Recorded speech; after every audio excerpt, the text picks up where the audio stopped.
menyanyikan lagu kebangsaan Indonesia Raya.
Assalamualaikum warahmatullahi wabarakatuh. Yang terhormat Wakil Bupati Blitar, Bapak Haji Rahmat Santoso. Yang kami hormati Kepala Dinas Komunikasi dan Informatika Kabupaten Blitar, dan narasumber beserta Bapak Ibu tamu undangan.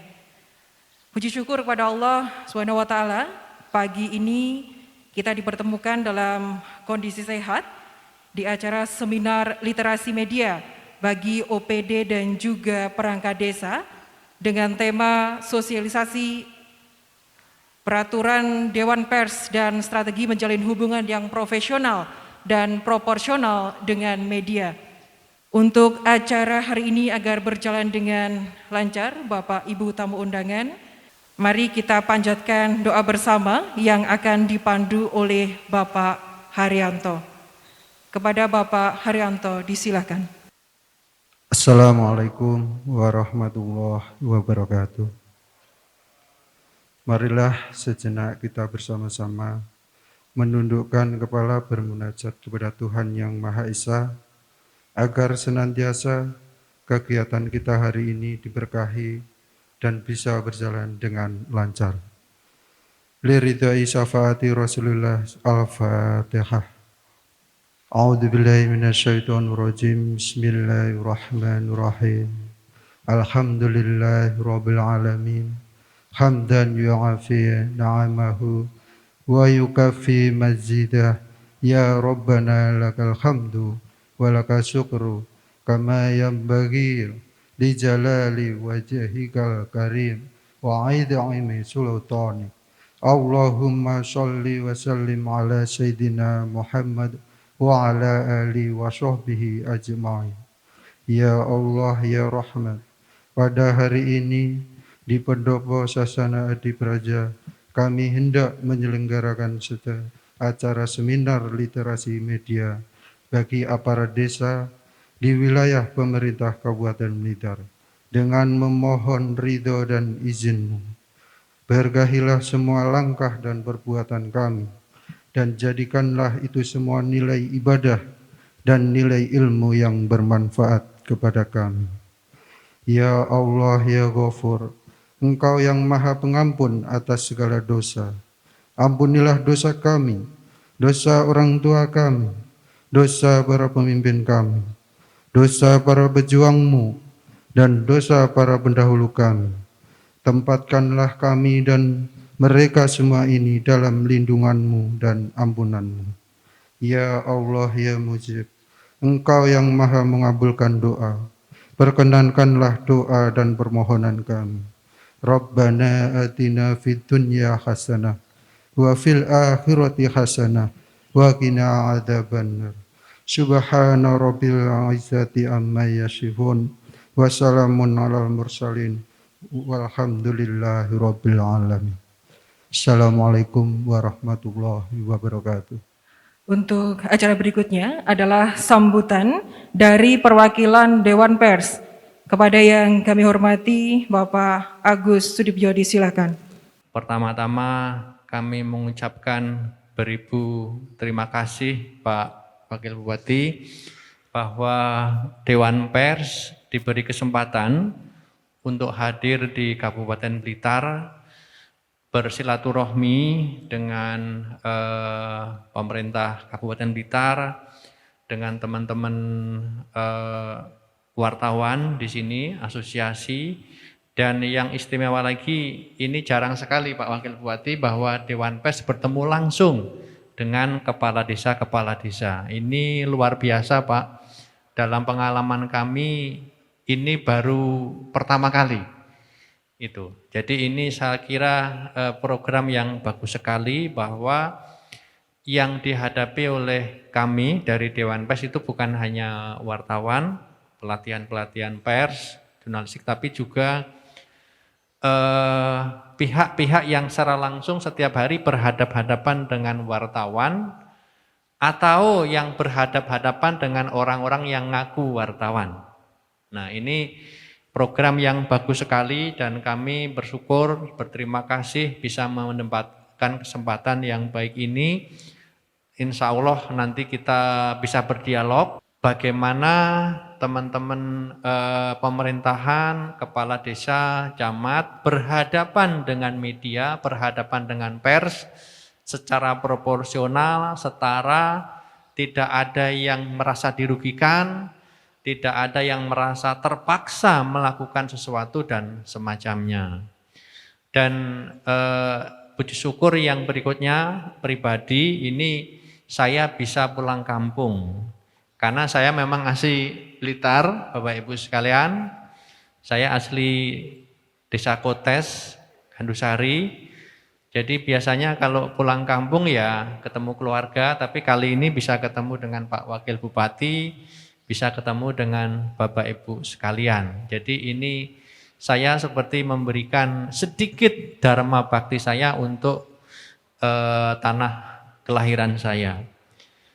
Dan sekali lagi kami berharap bahwa kemitraan seperti ini, kerjasama seperti ini akan terus berlanjut antara Dewan Pers dengan pemerintah Kabupaten Blitar, terkait dengan pembinaan pers, terkait dengan pembinaan kemitraan antara pemerintah dan unsur-unsur pers, sehingga pers di Blitar ini benar-benar bisa menjadi unsur yang konstruktif, yang mendukung proses pembangunan, pelayanan publik yang lebih baik, dan bukan sebaliknya keberadaan teman-teman pers itu justru menjadi bagian dari persoalan, menjadi bagian dari permasalahan. Mudah-mudahan ini tidak terjadi di Kabupaten Blitar. Kalau itu terjadi bahwa sebagian, sekali lagi sebagian teman-teman pers itu menjadi bagian dari persoalan yang ngeribui, mari kita tangani bersama-sama dengan kekeluargaan sesuai dengan undang-undang pers, sehingga kemudian terwujud proses hubungan antara pemerintah dengan pers yang proporsional, yang sesuai dengan amanah Undang-Undang Pers nomor 40 tahun 99. Saya kira itu yang bisa kami sampaikan. Mudah-mudahan acara kita ini berjalan dengan baik dan memberikan manfaat untuk kita semua. Terima kasih. Wassalamualaikum warahmatullahi wabarakatuh. Untuk acara selanjutnya adalah sambutan dari Wakil Bupati Blitar. Kepada yang terhormat Bapak Haji Rahmat Santoso, disilakan. Syukur alhamdulillah, marilah kita panjatkan kehadirat Allah Subhanahu wa taala karena pada hari ini kita masih mendapat berkah sehat sehingga bisa menghadiri kegiatan seminar literasi media bagi OPD dan aparat desa di wilayah pemerintah Kabupaten Blitar tahun 2022. yang harus dipegang oleh seorang wartawan adalah kode etik jurnalistik. Saya optimis jika wartawan sudah berkompeten dan memegang teguh kode etik jurnalistik, cita-cita kita bersama dalam rangka mewujudkan Kabupaten Blitar yang mandiri dan sejahtera segera terwujud. Untuk itu mari kita bangun pers yang sehat dan bertanggung jawab, agar mampu mengemban amanah dalam mewujudkan demokrasi Indonesia. Dan sebaliknya kita sebagai pengampu kepentingan jangan anti kritik oleh pers. Harus kita tanamkan bahwa mereka adalah mitra kerja kita yang menyampaikan berbagai macam informasi. Bapak Ibu yang saya hormati, saya berharap seluruh media massa ikut mempublikasikan seluruh program, kegiatan, dan potensi yang ada di Kabupaten Blitar. Saya ingin dengan semangat maju bersama, sejahtera bersama, media massa tetap bersinergi, berkolaborasi, dan beriringan membangun Kabupaten Blitar. Sebelum mengakhiri sambutan ini, saya berpesan jika ada hal-hal di desa yang kurang sejalan dengan pers, tolong segera didiskusikan dan digunakan momentum pertemuan ini sebagai wadah untuk mengkomunikasikan pertanyaan-pertanyaan yang ada selama ini, sekaligus sebagai upaya memahami tentang media massa kepada Dewan Pers. Mohon senantiasa pendampingannya agar semua berjalan kondusif. Bapak Ibu yang saya hormati, demikian sambutan yang dapat saya sampaikan. Mohon maaf jika ada hal yang kurang berkenan. Semoga seminar literasi media ini berlangsung lancar dan menambah wawasan bagi kita semua. Sekian, terima kasih. Wabillahi taufik walhidayah. Wassalamualaikum warahmatullahi wabarakatuh. Cindramata dari Bapak Wakil Bupati Blitar ke perwakilan Dewan Pers. Tepuk tangan yang meriah Bapak Ibu tamu undangan. Dilanjutkan penyerahan cindramata dari Dewan Pers ke Bapak Wakil Bupati Blitar.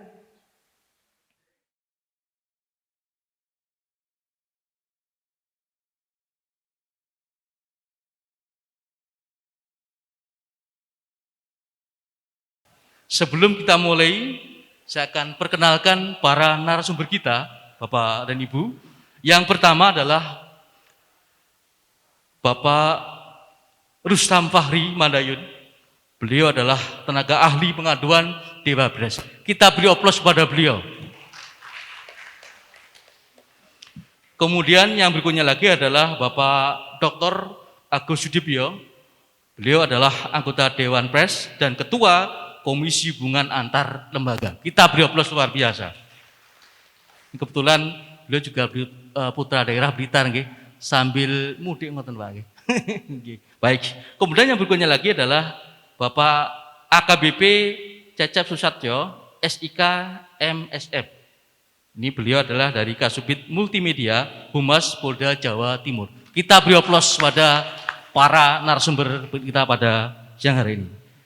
Bapak dan Ibu, saya ingin menyapa para narasumber kita sebelum kita mulai. Ya. Pak Rustam Fahri, bagaimana kabarnya Pak? Alhamdulillah. Bagaimana kesan panjenengan di Blitar?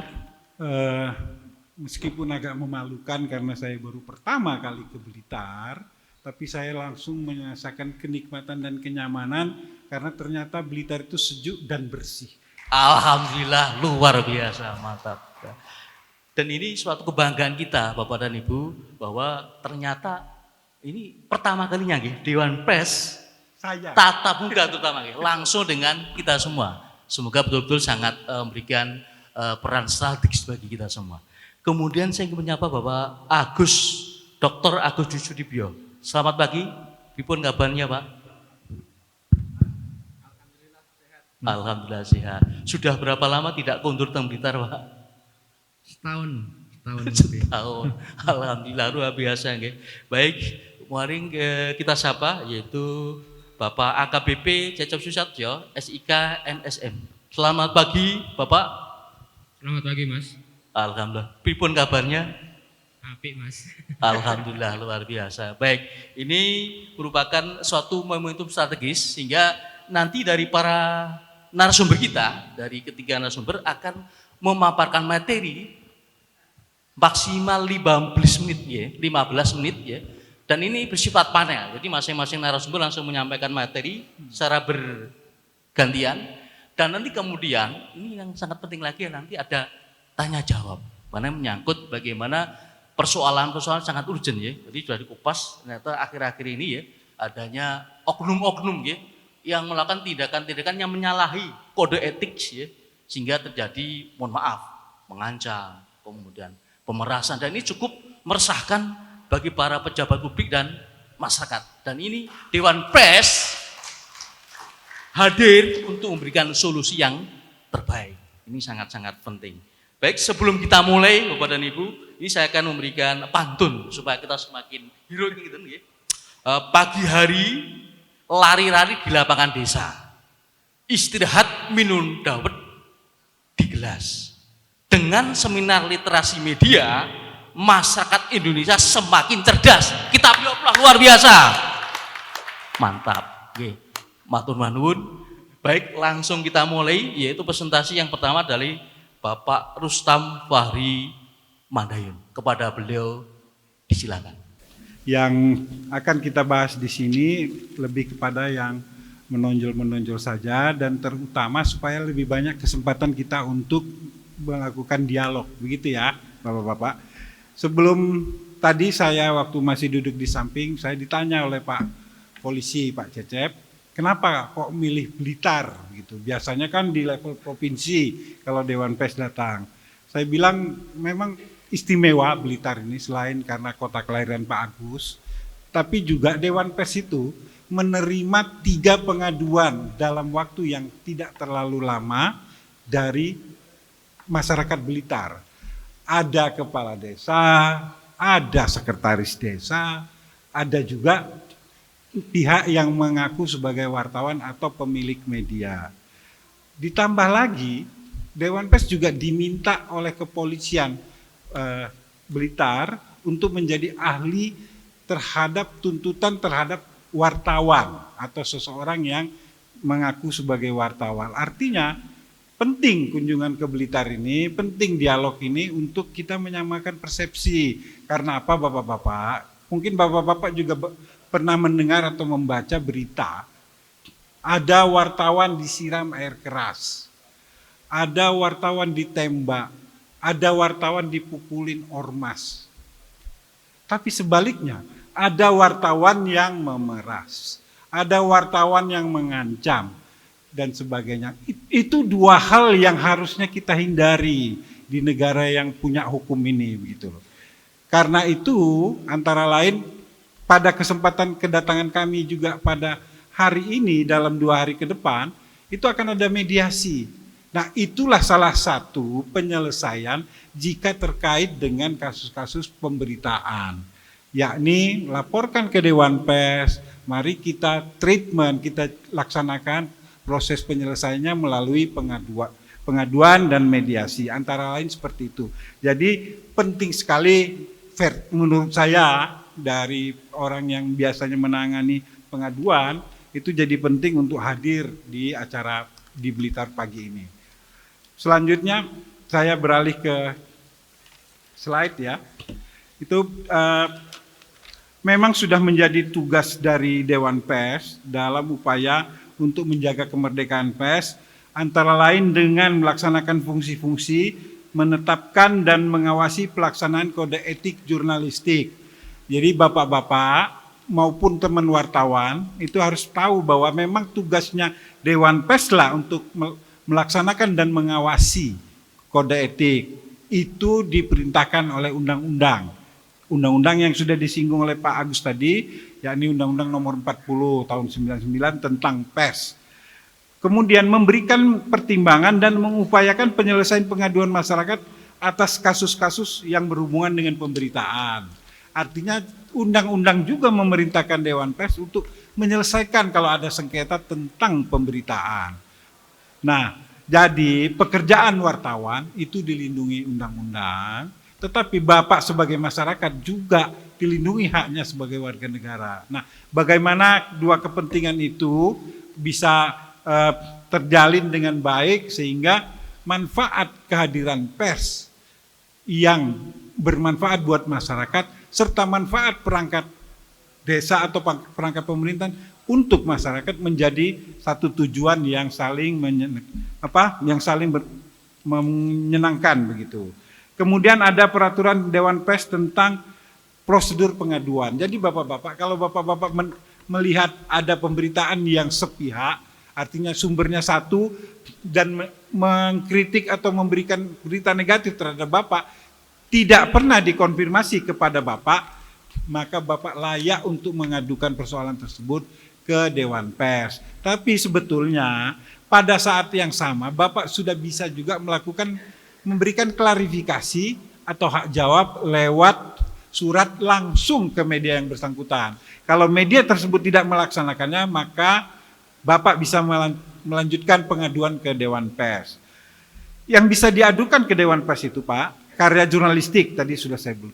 Kemudian perilaku wartawan, misalnya yang tidak langsung artinya pidana, misalnya lompat pagar untuk mewawancarai Bapak sementara Bapak tidak izinkan untuk masuk misalnya, atau misalnya mencegat Bapak dengan sesuatu tindakan yang bisa membahayakan diri Bapak atau diri si wartawan sendiri, misalnya menghadang kendaraan Bapak misalnya, itu bisa salah satu tindakan. Tetapi ada tindakan-tindakan lain yang kemudian terjadi transaksi. Pak, kalau Bapak tidak kasih ini, maka berita ini akan saya turunkan. Kalau Bapak mau turun, minta turun, Bapak harus kasih ini. Nah, itu bisa diadukan ke Dewan Pers.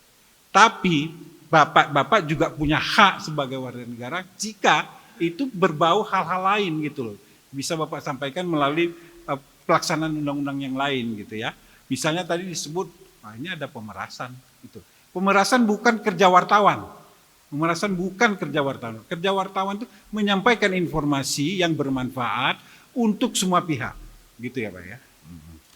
Kemudian proses penanganan pengaduan. Nanti kalau Bapak sudah mengadu ke Dewan Pers, nanti akan kita baca.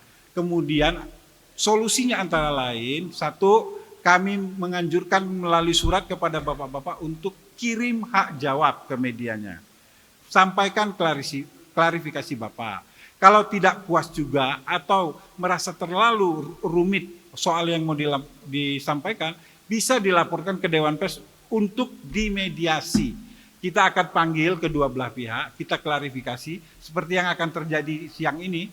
Kita akan manggil pelapor dan terlapor, kita klarifikasi. Jika ternyata pihak medianya tidak menjalankan SOP kerja sesuai jurnalistik, misalnya tidak melakukan konfirmasi, tidak melakukan uji informasi, maka kita minta medianya memuat hak jawab, dan kalau ada tuduhan di dalam situ, plus permintaan maaf kepada si pengadu dan masyarakat pembaca. Itu cara-cara yang diatur oleh undang-undang untuk menyelesaikan sengketa pers pemberitaan ya Pak ya. Lanjut ya. Kemudian kita masuk ke hak jawab nih Pak. Hak jawab itu juga sudah diatur di dalam undang-undang. Di mana bahwa di dalam pasal 5 pers wajib melayani hak jawab Pak. Jadi hak koreksi juga harus dilayani oleh pers atau media. Kalau dia tidak melayani hak jawab, itu ada pasal lain yang mengancam dengan pidana denda Pak, 500 juta rupiah. Pasti kelenger kalau pers tersebut tidak kena denda tersebut, pasti kelenger. Karena apa? Karena uang 500 juta rupiah dulu maupun sekarang tetap jumlah yang besar gitu.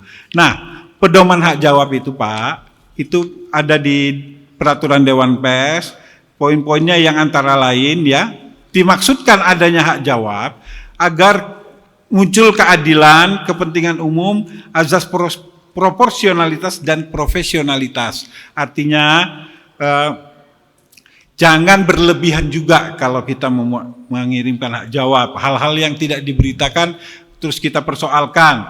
Hak jawab tadi saya sudah sampaikan harus diajukan langsung kepada media yang bersangkutan, tetapi kalaupun tidak bisa disampaikan ke Dewan Pers.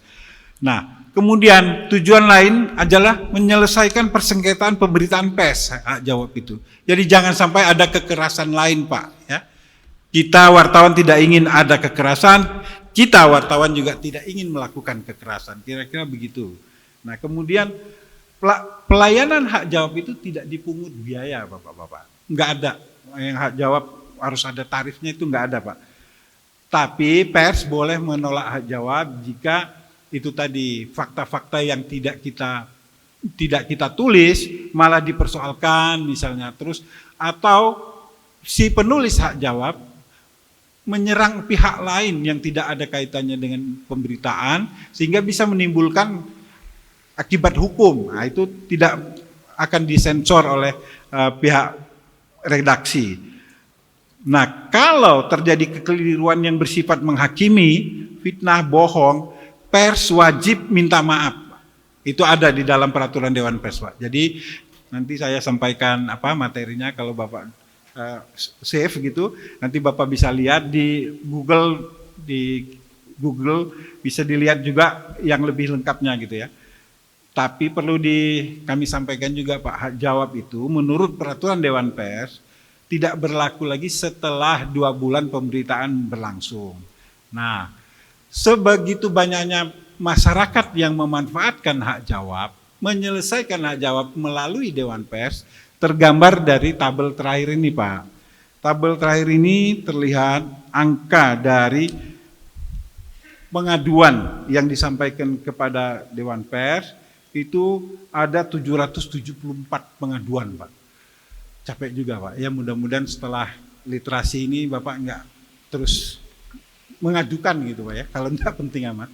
Nah, kemudian alhamdulillah tapi bisa diselesaikan oleh Dewan Pers sebanyak 87% dari pengaduan tersebut. Jadi artinya masyarakat kita juga sudah terbiasa untuk melakukan koreksi, menunjukkan keberatannya melalui cara-cara yang sudah diatur oleh Undang-Undang Pers.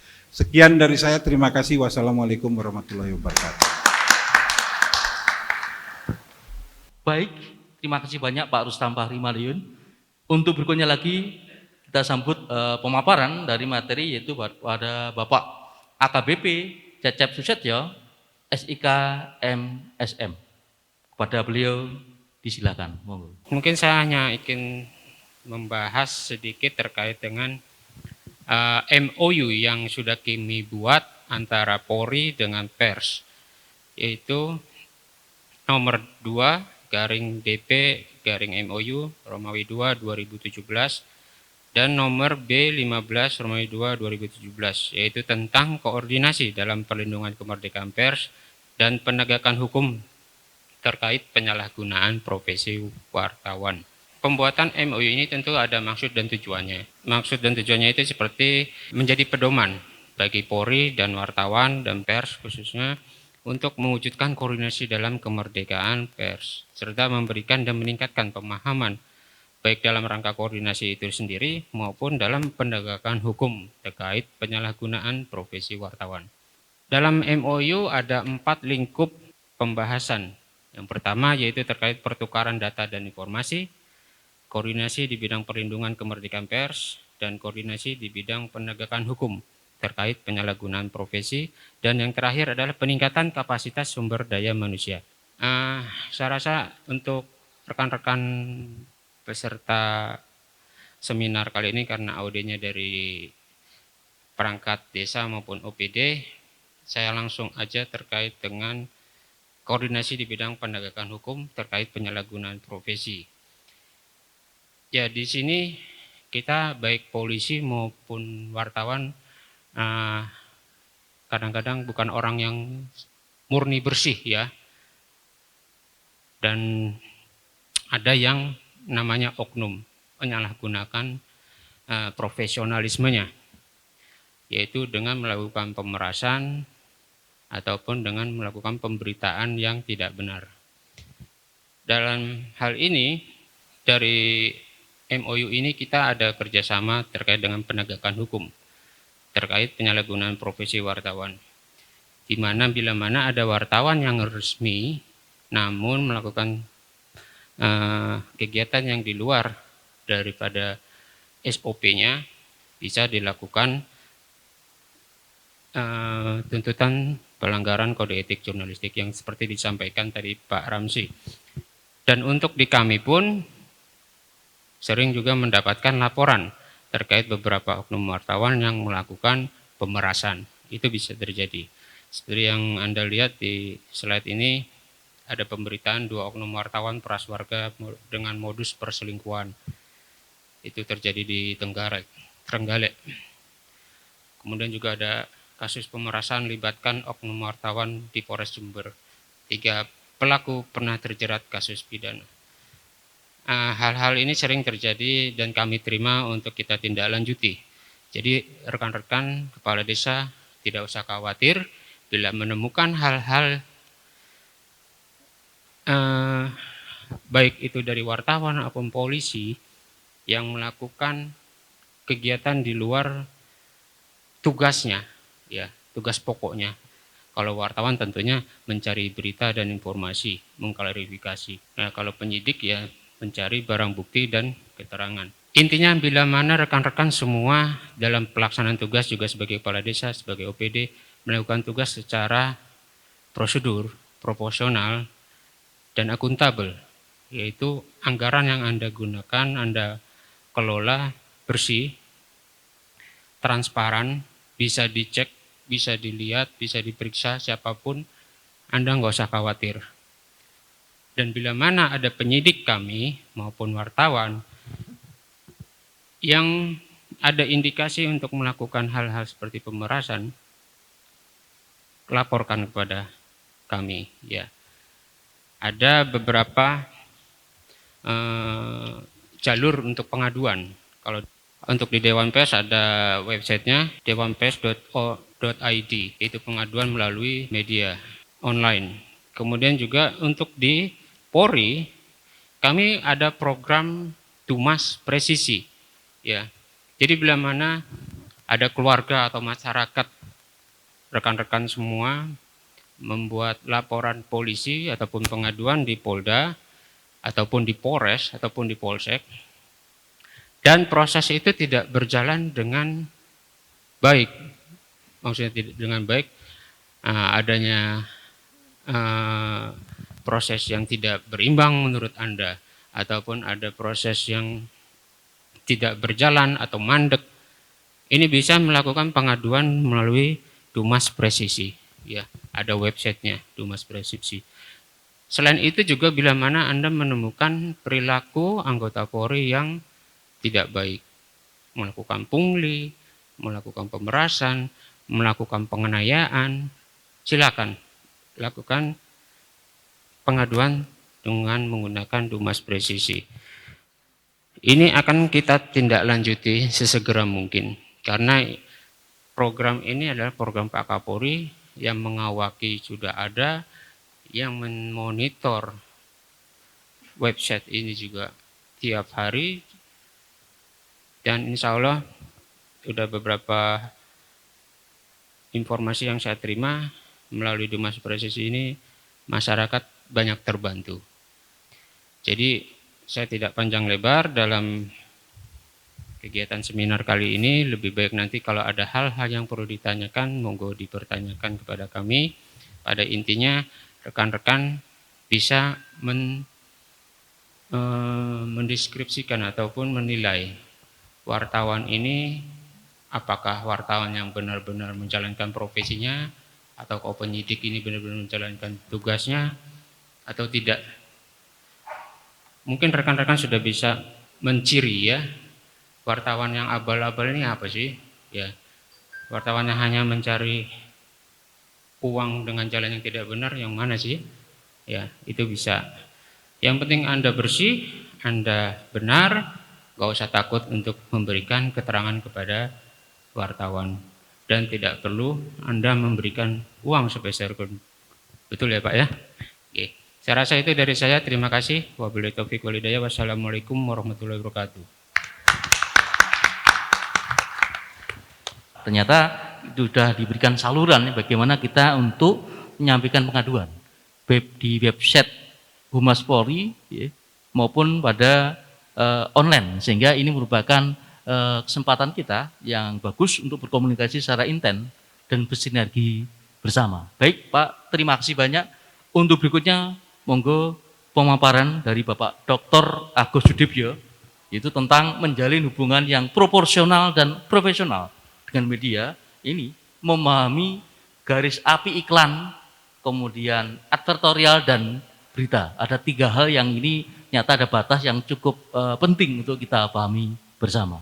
Kepada beliau disilakan, monggo. Saya sebenarnya tinggal meringkas dan menekankan apa yang telah disampaikan dengan bagus oleh 2 narasumber sebelum saya, gitu. Jadi kalau kita jujur, kita ngomong apa adanya, kurang lebih kan ada 3 pihak yang sering merepotkan kepala desa, kepala sekolah, kepala rumah sakit, dan lain-lain. Yaitu orang yang datang ngaku-ngaku sebagai wartawan. Betul nggak Bapak Ibu sekalian? Yang kedua, orang yang datang dan ngaku-ngaku sebagai pengacara. Betul nggak Bapak Ibu sekalian? Yang ketiga, orang yang datang ngaku-ngaku sebagai LSM. Betul nggak? Kok betul semua ya? Padahal saya tadi cuma ngarang-ngarang aja itu. Ternyata masalahnya tidak beda di Banyuwangi, di Jember, di Lumajang, di Surabaya, di Bali, di Kalimantan sama. Gitu ya. Kita menghadapi orang-orang yang ngaku-ngaku wartawan, ngaku-ngaku LSM, ngaku-ngaku pengacara. Menang apa Mbak? Saber pungli. Padahal yang saber pungli itu harusnya tugasnya Pak Polri ya, gitu loh. Hebat banget itu wartawan meringankan bebannya Pak Polisi. Padahal Pak Polisi nggak pernah menugaskan kepada wartawan untuk menjadi saber pungli gitu. Ya, terima kasih Mbak. Nah, kalau ada orang yang ngaku-ngaku wartawan, itu logikanya berarti ada yang wartawan beneran. Artinya apa? Mari kita bedakan mana yang wartawan abal-abal, ngaku-ngaku wartawan, dan mana yang wartawan beneran. Yang wartawan beneran, kartu identitasnya jelas, keanggotaan organisasinya jelas, medianya jelas, ya harus mohon dengan sangat dihormati, dilayani dengan baik.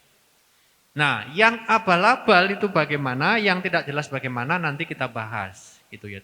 Artinya kita tidak boleh kebiahuyah semua wartawan itu seperti itu. Ya, ada yang seperti itu, ada juga yang baik. Itu. Sama pengacara LSM juga ada yang baik, bahkan mau membantu kepala desa ada juga yang main-main. Jadi kita harus pisah-pisah gitu. Nah, prinsipnya Bapak Ibu sekalian, wartawan itu profesi yang mulia. Profesi yang mulia. Wartawan itu tidak boleh sak penake dhewe. Tidak boleh celometan, tidak boleh arogan. Wartawan itu seperti dokter, itu profesi yang luhur sekali dan etikanya itu ketat sekali. Beberapa etika yang tadi sudah disampaikan oleh Mas Rustam, saya mengulangi lagi. Yang jelas wartawan itu Bapak Ibu sekalian, sebenarnya tidak boleh merangkap-rangkap jabatan. Wartawan merangkap pengacara, merangkap aktivis LSM, merangkap pejabat, itu tidak boleh. Karena kalau wartawan merangkap LSM, suatu saat dia harus mengkritik LSM, bagaimana dia bisa objektif? Gitu. Wartawan itu yang diliput wartawan itu bukan hanya kepala desa, LSM juga harus diliput, pengacara juga harus diliput, pejabat harus diliput. Nah kalau dia merangkap lawyer, pengacara, terus pengacara ada masalah, bagaimana dia meliput dirinya sendiri? Gitu. Jadi wartawan tidak boleh rangkap-rangkap. Kalau ada wartawan yang rangkap, udah, ini sudah mencurigakan ini. Gitu. Dan jangan takut kepada wartawan, Bapak Ibu sekalian. Jangan takut. Kiat pertama menghadapi wartawan, jangan takut. Kalau ada wartawan datang, Bapak Ibu punya hak nanya, jenengan dari media mana? ID card-nya, kartunya mana? Itu boleh.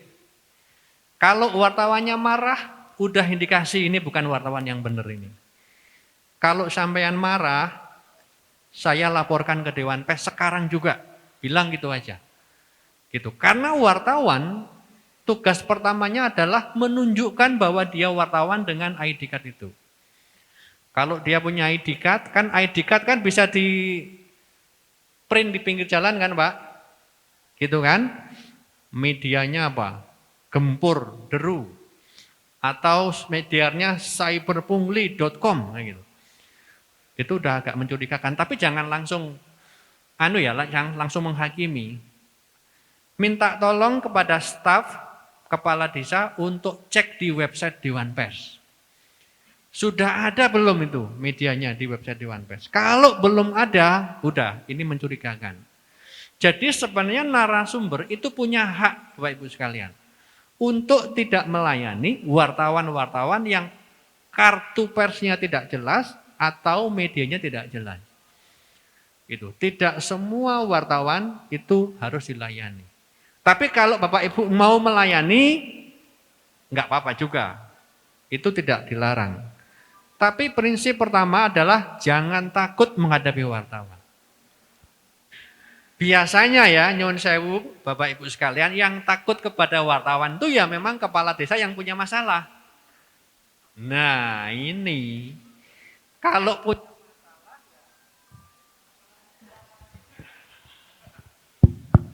wajar kalau takut-takut. Tapi kalau merasa tidak bermasalah, tidak punya kasus apa-apa, kenapa takut? Gitu. Karena ketika narasumber takut, wah itu kesempatan buat wartawan. Ini empuk sekali ini untuk dikerjain gitu. Gitu. Jadi, tetapi juga jangan arogan. Jangan sombong. Itu ya, jangan sombong. Jadi jangan takut tapi juga jangan arogan. Karena wartawan itu sebenarnya enggak boleh arogan, harus tahu sopan santun, dan harus menghormati peraturan-peraturan yang berlaku di lembaga-lembaga publik. Gitu. Jangan takut, jangan arogan, dan kepala desa atau pejabat pemerintah harus siap dikritik. Ya, kalau ada berita yang mengkritik, itu wartawan belum tentu salah. Karena memang fungsi wartawan itu mengkritik. Gitu. Yang salah adalah mengkritik datanya tidak benar. Mengkritik panjenengan tidak pernah wawancara panjenengan, berarti tidak berimbang. Tidak ada cover both side, tidak ada konfirmasi. Itu salahnya. Jadi salahnya bukan mengkritiknya, tapi mengkritik kok tidak wawancara, tidak konfirmasi. Datanya dari mana? Gitu. Jadi harus siap dikritik karena memang fungsi pers itu mengkritik jalannya pemerintahan, mengkritik pelayanan publik. Gitu. Tetapi panjenengan semua harus paham, berita boleh mengkritik, ya kan, boleh menyentil, tapi harus berimbang, harus cover both side, harus ada konfirmasi sumber kunci, tidak boleh mencampurkan antara opini wartawan dengan fakta di lapangan dan lain-lain. Gitu. Nah, itu harus paham, harus paham. Nanti suatu saat mungkin kita adakan pelatihan hak jawab ya, Mas Rustam ya, untuk Bapak Ibu sekalian. Kita ajari bagaimana membuat hak jawab. Nah, ini mudah-mudahan ini hanya permulaan, nanti ada diskusi-diskusi selanjutnya. Yang berikutnya, tadi Mas Rustam sudah menyebut prinsip pagar api atau firewall. Itu maksudnya begini Bapak Ibu sekalian. Seperti yang dikatakan oleh Pak Hani tadi, tugas wartawan itu mencari informasi, mencari berita, bukan mencari iklan. Jadi tidak boleh wartawan itu mencari berita sekaligus mencari iklan. Itu tidak boleh. Tetapi saya tahu itu terjadi di Blitar. Dan dibiarkan sama bapak-bapak sekalian. Mulai sekarang itu jangan dibiarkan, jangan dilayani. Kalau nyari iklan itu urusan divisi marketing, divisi pemasaran dari media-media yang bersangkutan. Gitu. Nah, enggak boleh. Enak banget menangkap wartawan ini nyari berita sekaligus nyari iklan. Wartawan nyari berita terus membawa proposal. Proposalnya kerjasama. Sekian eksemplar dalam sebulan harganya sekian. Wah, itu enggak benar itu. Itu. Jangan main api, Pak Ibu sekalian. Ini jangan main api dalam urusannya dengan istri panjenengan. Juga dalam urusannya dengan wartawan. Gitu.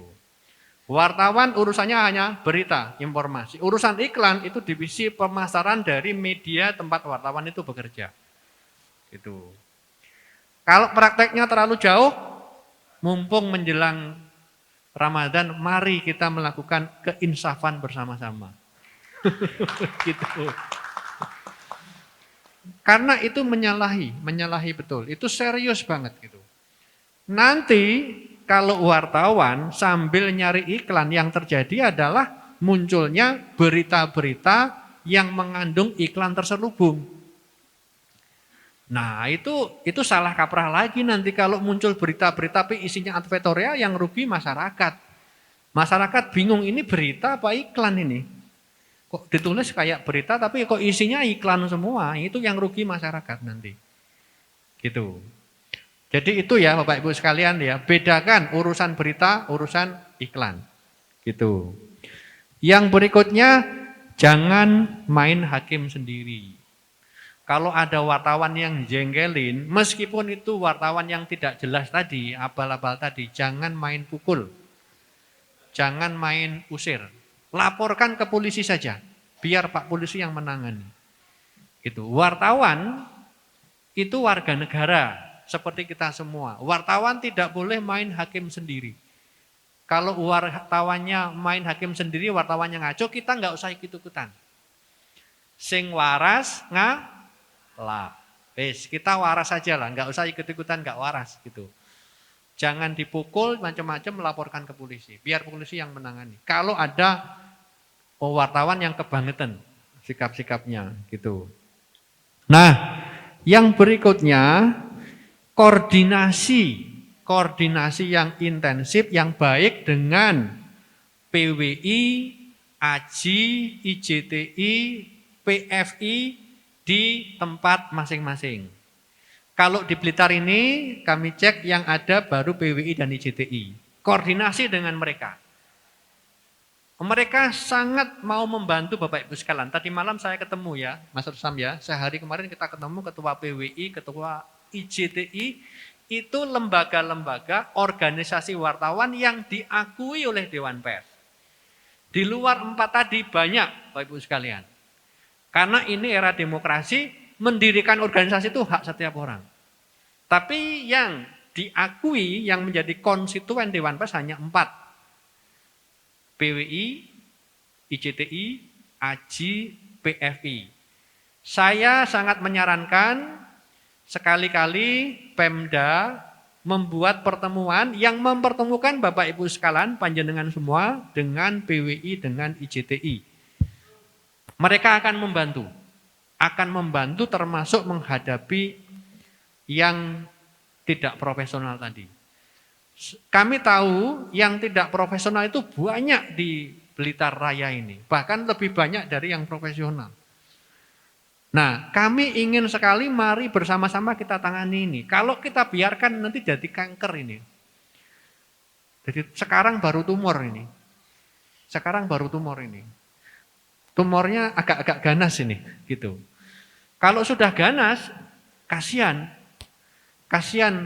lembaga-lembaga yang melakukan pelayanan publik. Kalau kepala desa harus menganggarkan 10.000, 20.000 untuk mereka, itu uang diambil dari mana? Gitu. Ya, kalau yang uangnya banyak dari uang sendiri. Kalau enggak nanti kan misalokasi kan, diambilkan dari sini. Itu kan enggak boleh juga. Biasanya Bapak Ibu sekalian menjelang Idul Fitri jumlah wartawan itu meningkat 4 kali lipat. Betul enggak? Iya kan? Menjelang Idul Fitri atau menjelang tahun baru. Itu di mana-mana, enggak di Sumatera, enggak di Aceh, enggak di Papua. Seragam. Menjelang Idul Fitri semuanya munggahan, termasuk yang mereka juga. Lah unggahan kok ya diklaimkan ke kepala desa, itu kan kebangetan gitu. Itu terjadi dan itu sangat tidak sehat Bapak Ibu sekalian untuk profesionalisme media dan untuk keuangan yang sehat di masing-masing kepala desa dan lembaga-lembaga pemerintahan. Karena pasti diada-adakan kan, risih kan. Setiap hari datang 50 orang macam-macam. Enggak pulang-pulang sebelum dikasih amplop. Lah itu kan uang negara itu. Itu. Risih pasti teman-teman Bapak Ibu sekalian. Dan karena iba dikasih aja udahlah 10. Tapi kan itu berkali-kali terus-menerus. Jadi ini juga tidak sehat bukan hanya untuk profesionalisme media tapi untuk disiplin anggaran di masing-masing lembaga resmi termasuk di tingkat kelurahan. Gitu. Kami kasihan kepada Bapak Ibu sekalian, para lurah, kepala sekolah juga begitu. Di Jakarta itu beberapa kali menerima aduan, kok ya tahu ya mereka itu kapan kepala sekolah itu mengambil dana bos dari bank, dari BRI, tahu gitu loh.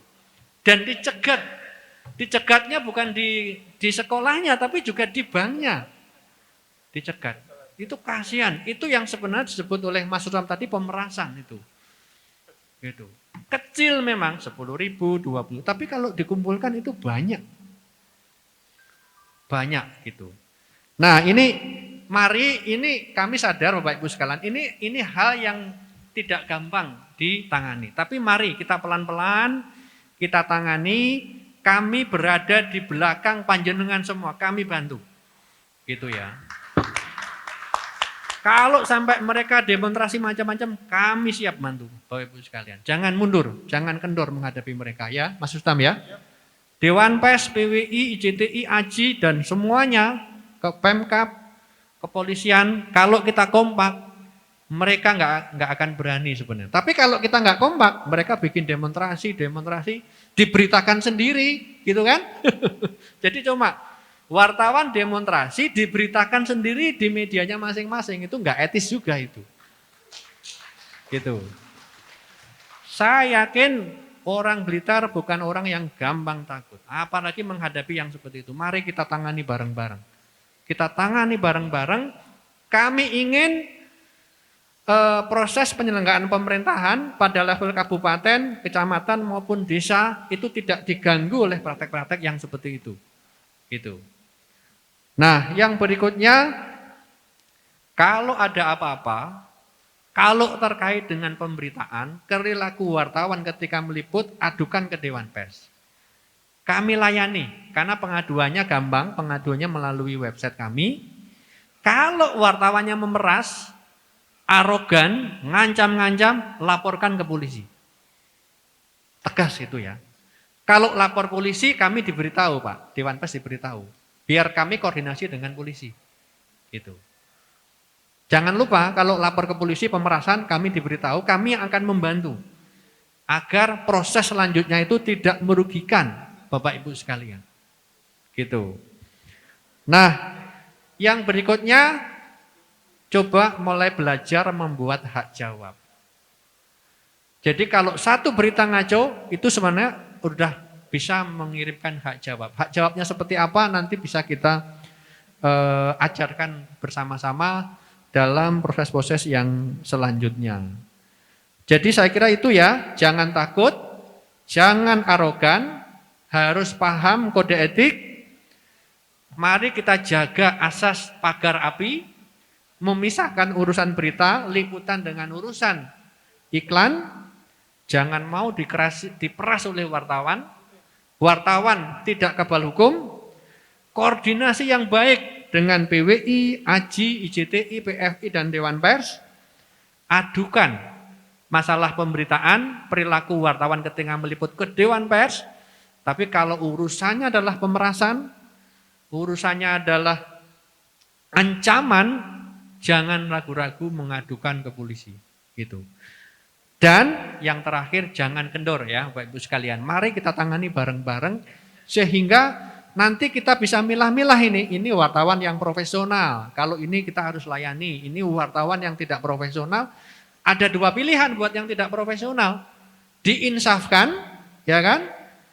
Diinsafkan atau mereka dikeluarkan dari profesi wartawan, dari dunia pers, dari dunia media. Gitu. Jadi masih ada ruang. Mungkin di belakang ada yang menjadi bagian dari mereka 1-2, masih ada ruang untuk wartawan-wartawan yang tidak profesional untuk diinsafkan, untuk dididik, untuk dibina menjadi wartawan yang profesional. Tapi kalau tidak mau, masih ngotot dengan modus-modusnya yang sebelumnya, ya tidak ada pilihan. Mereka bukan menjadi bagian dari komunitas pers nasional. Gitu. Saya kira begitu yang ingin kami tegaskan, Bapak Ibu sekalian. Mudah-mudahan ini bermanfaat. Mohon maaf kalau ada yang berlebihan. Saya ingin buka-bukaan aja. Saya tahu lebih baik buka-bukaan seperti ini sehingga nanti Bapak Ibu bisa lebih lepas untuk menyampaikan keluhan atau pertanyaan. Demikian, terima kasih. Assalamualaikum warahmatullahi wabarakatuh. Waalaikumsalam warahmatullahi wabarakatuh. Terima kasih banyak atas paparannya Bapak Dr. Agus Sudibyo. Tadi sudah disampaikan panjang lebar dan begitu detail bagaimana yang penting kita kompak Bapak dan Ibu, Bapak Camat, Bapak Kades dan Lurah, semuanya bareng-bareng kita kompak ya, kemudian berkoordinasi bersama dengan Polri, IJTI, sehingga setiap problem bisa teratasi dengan baik. Sehingga kita bisa mampu identifikasi antara yang abal-abal dan mana yang betul-betul benaran. Ini sangat penting. Nah, Bapak dan Ibu, menginjak sesi yang kita tunggu-tunggu Bapak, sesi tanya jawab. Nah, yang nanti akan dipandu langsung ya, supaya semakin hurik ya, oleh Mas Aka ya. Nah, sebelum kita mulai, kita beri untuk dialognya ya. Baik. Sebelum dimulai, mohon izin saya menyampaikan pantun ini ya. Pantun Pak Tri, Pak Lurah Kalipucung ya. Pantunnya ngeten ya. Lungo nang Kalipucung tuku iwak pepes. Monggo ndang ngacung mumpung ada Dewan Pers. Mantap nggih. Nggih, matur nuwun. Baik, mari kita langsung dialog tanya jawab secara terbuka Bapak dan Ibu nggih. Akan dipandu langsung oleh Mas Aka. Monggo Mas Aka. Terima kasih. Assalamualaikum warahmatullahi wabarakatuh. Saya akan berbalas pantun dulu ya. Zaman dulu ada majalah Kuncung, jangan lupa satenya Pak Kalipucung. Ada dua pesan yang saya sampaikan khusus sebelum tanya jawab ini ke Pak Kadis Kominfo. Tadi ada pesan dari Dewan Pers, tolong Pak Kadis Kominfo melalui Pak Kabid IKP segera direncanakan penganggaran untuk kegiatan pelatihan hak jawab. Semangat ya. Itu Bapak dari Dewan Pers.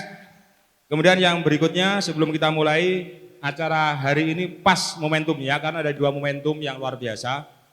1 bulan lagi kita memasuki Hari Raya Idul Fitri. Seperti tadi sudah disampaikan, itu adalah hari yang membahagiakan kita semuanya, tapi kadang-kadang tidak membahagiakan. Saya mewakili Pak Bagas yang paling kereng itu, tidak membahagiakan para kades dan para camat. Ya, betul apa enggak? Kalau yang didatangi itu Pak Camat Garum, enteng. Sualik banyak, ngeligok enteng. Yang didatangi Pak Camat Wates gimana? Kering kan? Nah. Itu yang pertama ya.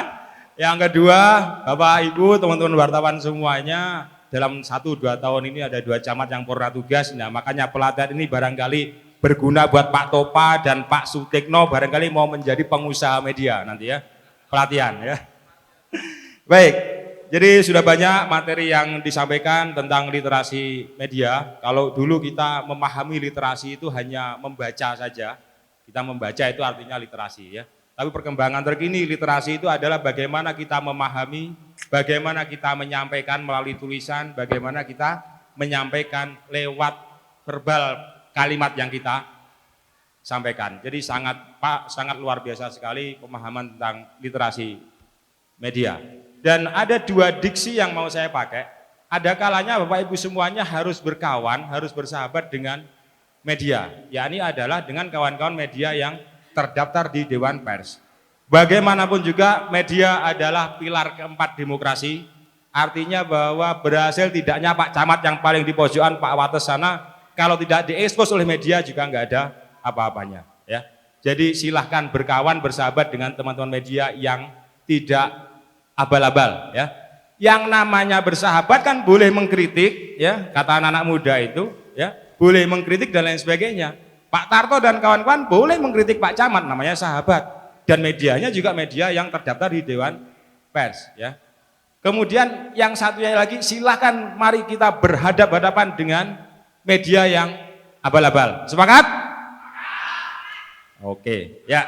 Jadi ada dua diksi ya. Satu diksi adalah berkawan dan bersahabat dengan media yang resmi, dan mari kita berhadap-hadapan dengan media yang abal-abal ya.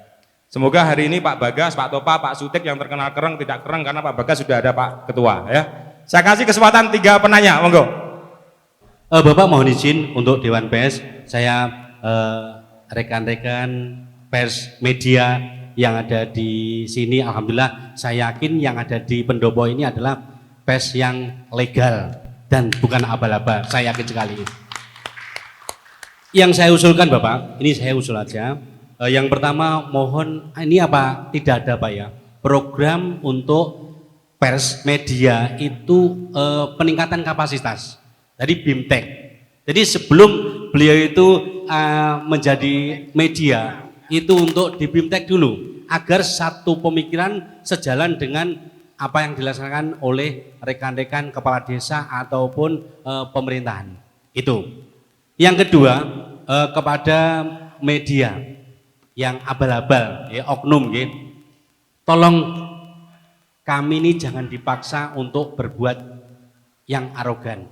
Ya, kepada yang abal-abal mungkin nanti bisa tersampaikan kepada beliau-beliau, dan saya mohon izin Pak Polisi karena saya ini rodok terlalu jauh, engko sampe aku nang omah diancam. Iki aku nyeluk perlindungan pisan lho Pak. Nggih. Nun sewu. Yono. Bapak dari mana? Saya pertama Kepala Desa Kalipucung, Kecamatan Sanan Kulon. Kalipucung kan. Nggih, sekaligus Bapak sinten? Tri Haryono. Sekaligus saya Ketua Asosiasi Kepala Desa Kabupaten Blitar. Saya lanjutkan Bapak, jangan paksa kami ini berbuat sesuatu yang sifatnya tidak layak Bapak. Seperti didahulukan Pak Agus tadi, kekerasan dan sebagainya. Jangan paksa kami. Karena dengan adanya tidak imbang, tidak ada klarifikasi, akhirnya kami memaksakan diri untuk memberanikan diri. Demikian Bapak, mohon izin kawan-kawanku media, mohon tidak tersinggung nggih. Niki mumpung ada Dewan Pers, rasa golek aku kok, aku bingung digoleki. Nggih, assalamualaikum warahmatullahi wabarakatuh. Waalaikumsalam warahmatullahi wabarakatuh. 2 pertanyaan. Perkenalkan saya dulu. Yang pertama adalah saya Fuad, Sekdes Wonodadi, yang kebetulan juga Ketua Sekdes Kabupaten Blitar, juga Koordinator Presidium Kahmi Blitar. Itu, makasih. Yang pertama, persoalan hari ini sebenarnya sudah terjawab semuanya oleh bapak-bapak yang menjadi narasumber tadi. Mulai dari fenomena menakut-nakuti kepada kepala desa dan perangkat desa, itu yang pertama. Yang kedua, pemberitaan dengan motif transaksi ini nyata bisa dirasakan tapi sulit untuk dibuktikan. Terus yang ketiga, ambivalennya wartawan juga. Oknum bukan wartawan, oknum wartawan. Nyun sewu, oknum wartawan nggih. Bahwa ambivalennya di mana? Ada yang mengaku wartawan, juga mengaku menjadi ormas, mengaku juga menjadi saber pungli, juga mengaku sebagai LSM. Ini tadi sebenarnya sudah terjawab juga. Kalau saya tanya kan juga lucu juga.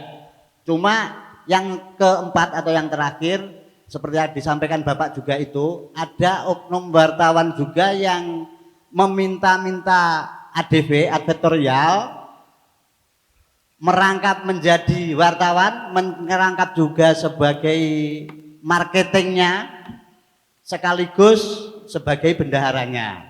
Nah ini, terus di sini terkait dengan hal tersebut, ini sebenarnya sangat-sangat kesempatan pada siang hari ini, kesempatan yang sangat luar biasa, karena kita khususnya saya di desa, kebetulan di Desa Pikatan, dan juga saya banyak juga keluhan-keluhan dari seluruh Kabupaten Blitar, bahwa banyak oknum wartawan yang meminta-minta advertorial kepada desa-desa tersebut, enggak dikei, kalau tidak dikasih mereka akan memberitakan keburukan atau hal-hal yang jelek di desa kita masing-masing. Itu. Terus yang kedua, ada kasus juga di teman kita juga banyak seperti yang disampaikan oleh Bapak narasumber tadi, bahwa sekretaris Desa Jaten ini juga diperas. Ini teman saya kebetulan dari Kecamatan Wonodadi, Desa Jaten. Itu aja, terima kasih. Wassalamualaikum billahi taufik wal hidayah. Wassalamualaikum warahmatullahi wabarakatuh. Waalaikumsalam warahmatullahi wabarakatuh. Terima kasih Mas Fuad. Satu penanya lagi. Tadi Pak Sekdes sudah, Pak Kades sudah, Pak Camat sekarang satu ya. Nanti diratakan Mas ya. Masih ada yang belum terjawab. Dan ini sifatnya lebih teknis. Oleh sebab itu pertanyaan ini kami tujukan kepada Bapak-bapak khususnya dari jajaran kepolisian dari Polda Jatim, yaitu dari Humas Polda Jatim. Khususnya yang mewakili pada hari ini Mas Cecep. Luar biasa, terima kasih. Yang pertama tentu saya sampaikan terima kasih kami bisa berhadapan langsung dengan Dewan Pers. Walaupun saya, ini sahabat saya juga, ini nanti dalam waktu yang tidak terlalu lama mungkin tidak terlalu berhubungan dengan pers, Pak. Karena kami harus sudah pernah tugas. Tapi beliaunya tadi ngomong saya, aku pengen jadi wartawan. Cocok saya bilang gitu. Pak Towain. Berarti hari ini nanti harus mengikuti dan sekaligus mengikuti programnya dari Kominfo, peningkatan kapasitas. Ikut aja Pak. Bapak sekalian, apa yang disampaikan tadi sangat luar biasa, khususnya dari Pak Agus Sudibyo, bahwa pers ini ternyata bukan bagian dari persoalan. Ini memang luar biasa menurut hemat kami, karena ternyata pers sebuah media yang pemberitaan yang memang harus mampu untuk memberitakan baik itu sesuatu yang bersifat membangun maupun yang bersifat mengkritisi dan sebagainya. Mohon maaf Pak, kami dari jajaran aparatur negara tidak anti kritik, sekali lagi. Kami tidak anti kritik, siapapun, dan kami juga akan menerima saran dan masukan, karena itu untuk kepentingan bangsa dan negara. Sekali lagi kita tidak anti kritik, sehingga kami berpikiran bahwa pers ini bukan musuh kami, pers itu adalah mitra kami, justru untuk menyampaikan pemberitaan-pemberitaan yang sekiranya masyarakat tidak mengetahui tentang seberapa hasil-hasil dari pelaksanaan tata kelola kepemerintahan ini. Ini yang pertama. Yang kedua yang lebih teknis perlu kami sampaikan, khususnya Mas Cecep. Tadi disampaikan, bahkan dari Dewan Pers juga sudah membuka belak-belakan, sudah dianget-angeti menurut saya. Sudah anget-angetan tadi. Ini biar agak lebih hangat lagi. Kaitannya dengan pemerasan. Masyarakat kita banyak yang tidak tahu. Kaitannya sebenarnya pemerasan ini yang masuk kategori pemerasan itu yang bagaimana? Sedikit-sedikit ngomong kita pemerasan, sedikit-sedikit pemerasan. Padahal menurut konsep dari jajaran kepolisian yang biasanya kepolisian ini menangani, kadang-kadang ini bukan masuk kategori pemerasan, Pak. Setahu saya, kalau salah saya diluruskan. Pemerasan itu manakala seseorang yang diperas sudah memberikan sesuatu di situ. Padahal kadang-kadang belum sampai memberikan sesuatu masih berbentuk ancaman. Ini sudah, wah itu sudah masuk pasal pemerasan lah gitu loh. Tolong nanti ini kita ini diedukasi agar kita paham tentang itu. Nah, Bapak Ibu sekalian, banyak memang di Kabupaten Blitar di akhir-akhir tahun 2020-2021 ini ya, Oke, saya mengikuti yang dulu, oknum, saya setuju bahasa itu. Ini oknum. Dia melakukan tindakan-tindakan kejajaran pemerintah desa. Mengapa? Karena rata-rata pemerintah desa selalu mengadu kepada kami. Mengadu Pak kepada kami, sehingga kami tahu dan kami tidak bisa berbuat banyak sebenarnya. Apa yang telah terjadi di desa. Yang terjadi biasanya rata-rata pasang tarif. Kalau nanti tidak menyediakan alokasi anggaran 2-5 atau mungkin sekian, tadi disampaikan. Pasti nanti akan ada pemberitaan yang macam-macam. Tapi alhamdulillah Pak, kebetulan di salah satu desa kami, anak buah kami ada yang pemberani. Tak tanya pada saat itu, langsung pada saat itu kontak dengan saya. Loh, manakala kita tidak melakukan kesalahan dan sesuai dengan mekanisme prosedur, mengapa kita harus takut? Akhirnya juga berani juga. Sudah silahkan diberitakan. Toh akhirnya juga tidak ada pemberitaan. Ini yang sering terjadi dan ini harus secepatnya diluruskan. Biar ini tidak terlalu meresahkan teman-teman yang ada di jajaran pemerintah desa. Jangan dikira camat tidak tahu, camat selalu menerima laporan, Pak. Kita tahu, tapi kita tentu saling menjaga. Ya kita juga menjaga kode etik mereka, tapi kalau dibiarkan tadi disampaikan oleh saudara saya dari Sanan Kulon, ini bisa runyam, Pak. Intinya Ya. Pak Camat, Jadi intinya saya mohon dengan hormat dari Mas Cecep, tolong diberikan penjelasan. Mana yang masuk kategori ini pemerasan, mana yang tidak. Yang terjadi masalahnya seringkali ada yang memang itu sudah diberi, berarti itu pemerasan, itu pun sulit untuk dibuktikan. Apa kalau kita melaporkan bahwa itu kategori pemerasan? Buktinya apa? Kan tidak ada bukti. Itu permasalahannya. Hanya mungkin saksi pun kadang-kadang juga tidak ada. Karena biasanya ya vis-to-vis.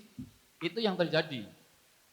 cukup Pak Dik? Jadi cukup itu Mas Cecep, tolong untuk diberikan pencerahan kepada kami semuanya. Terima kasih, ada kata tutur kalimat kami, perilaku yang kurang berkenan, saya mohon maaf. Wallahu muwaffiq ila aqwamit thoriq. Wassalamualaikum warahmatullahi wabarakatuh. Waalaikumsalam warahmatullahi wabarakatuh. Tadi ada bisikan dari Bapak dari Dewan Pers, langsung 6 penanya. Ya. Saya Pak Setioko, Kades Balirjo, ya kami mengucapkan terima kasih ke Dewan Pers. Sebelumnya kami a priori Pak, yang mengadukan ke Dewan Pers itu saya Pak. Jadi sebelumnya saya a priori, saya nggak yakin ini ditanggapi itu. Jadi terus terang ya karena apa? Beritanya itu sangat menyudutkan dan itu tidak dikonfirmasi. Kenapa? Kita ini kades, diakui atau tidak, kita ini jabatan politik Pak. Nah ini mendekati 2024, 2025, ini pasti pembunuhan karakter. Kalau kita diberitakan negatif kan akhirnya takut, kan gitu loh Pak. Nah akhirnya yang ingin saya tanyakan Pak, ini kan ada beberapa, contohnya kebetulan saya itu dipanggil di Polres, orang biasa belum bisa membedakan antara dimintai keterangan dan diperiksa. Nah saya itu dimintai keterangan. Nah dimintai keterangan itu kan boleh datang boleh tidak, setahu saya seperti itu. Dan itu kapasitasnya biasanya saksi. Nah ini ada salah satu media, kebetulan media yang ada di Blitar ini kebanyakan kan ya mohon maaf, medianya media online dan ini oknum, tidak konfirmasi. Dia hanya memakai satu sumber, yaitu pengacara pelapor.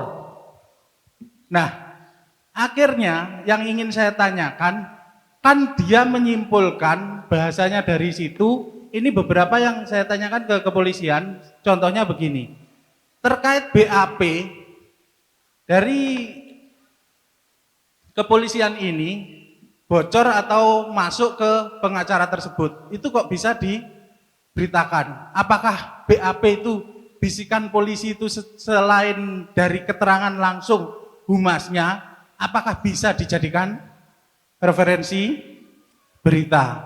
Itu pertama. Nah, mengingat saat ini saya menyampaikan seperti ini, biasanya Pak, seperti mobil.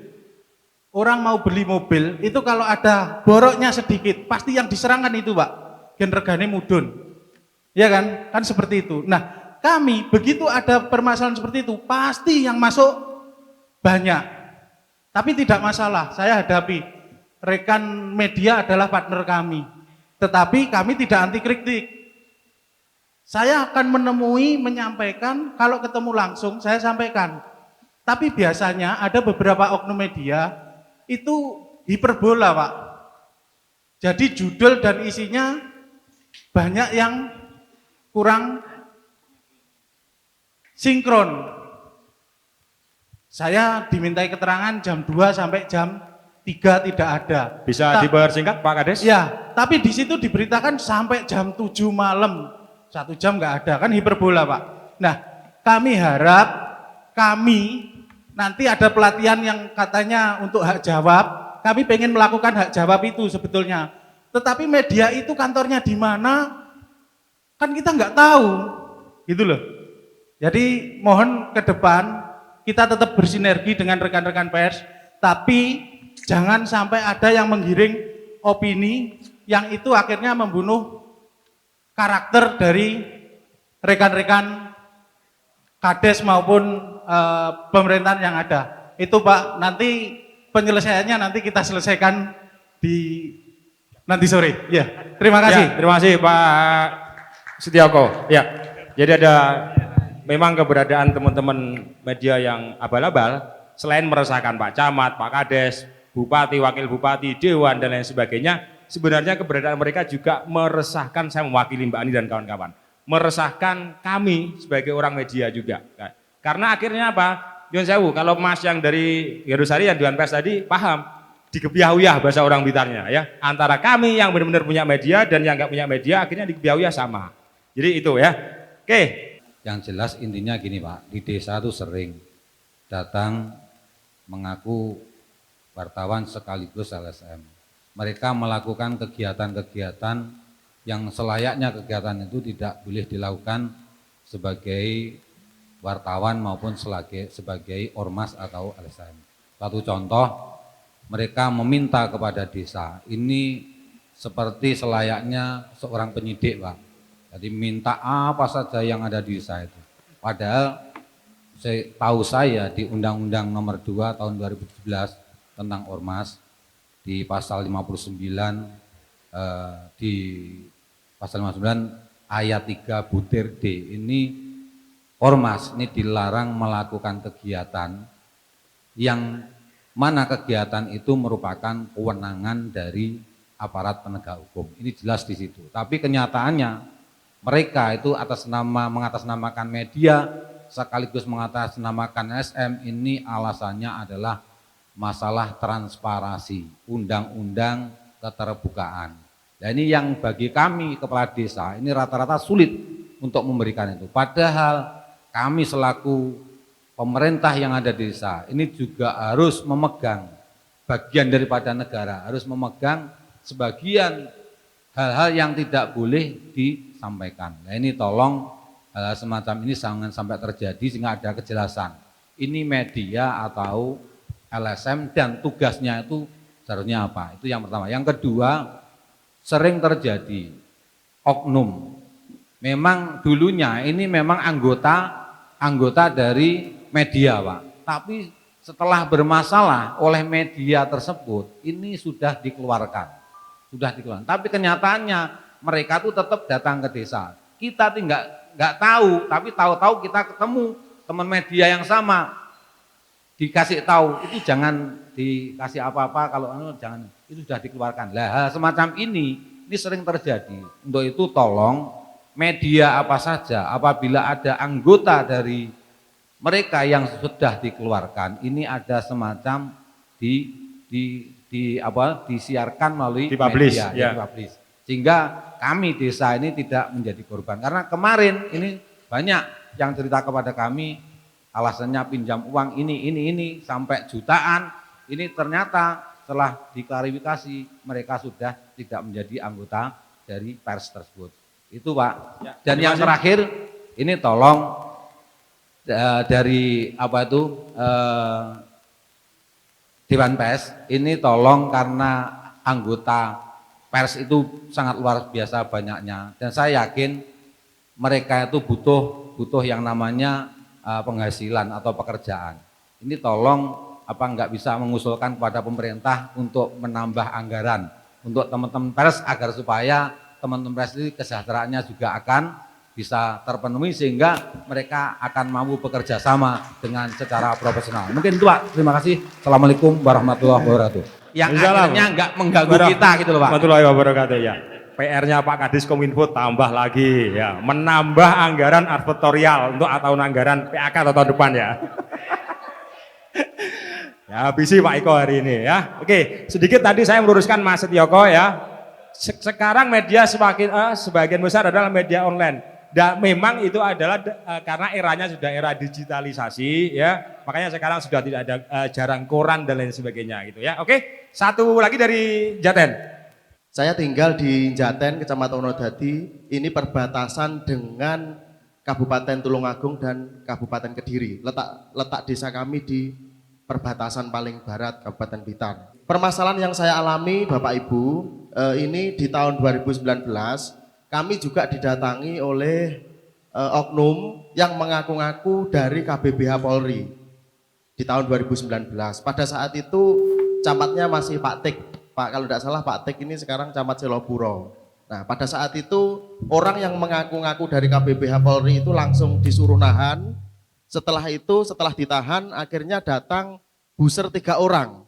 Ternyata setelah ditangkap buser dia menyampaikan, loh kulon niki wartawan Pak. Padahal awalnya mengaku-ngaku KBBH Polri dari Polda. Nah, kenapa saya tidak yakin kalau itu KBBH Polri dari Polda? Karena beliau ini naik sepeda motor karisma kayak koyo bakul es ngoten niku lho. Nah, mohon maaf, apakah ini tidak merusak citra dari Polri? Itu seperti itu. Ini yang saya ceritakan hal yang terjadi sebenarnya. Terus yang kedua, Bapak Ibu, terutama dari Dewan Pers, kebetulan kami juga melaporkan ke Dewan Pers, juga melaporkan ke APH, ke Polres Blitar Kota, berkaitan dengan permasalahan yang kami alami.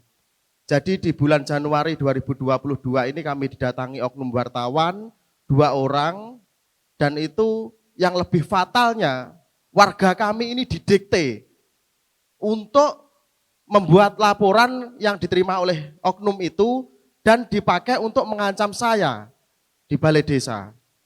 Itu datang ke kantor desa tanggal 7 Januari 2022. Dan yang lebih parah lagi Pak, ini sekilas saya setel rekaman. Dikit mawon, mungkin kersane dicek kalih Bapak Cecep nggih dari Polda. Nanti tanggapannya seperti apa, kersane disimpulne kalih Bapak dari Polda. Koordinasi karo Polres to lurahe. Nah, Polres kuwi anak buah Pak Tres kabeh sing ditakoki. Iki yo malah. Bayangkan Pak, tekanan yang saya alami itu seperti ini. Saya usia masih muda, ya terus terang saya tidak bisa tidur, apalagi keluarga kayak sing dituduh nih barang-barang pungli dan lain sebagainya.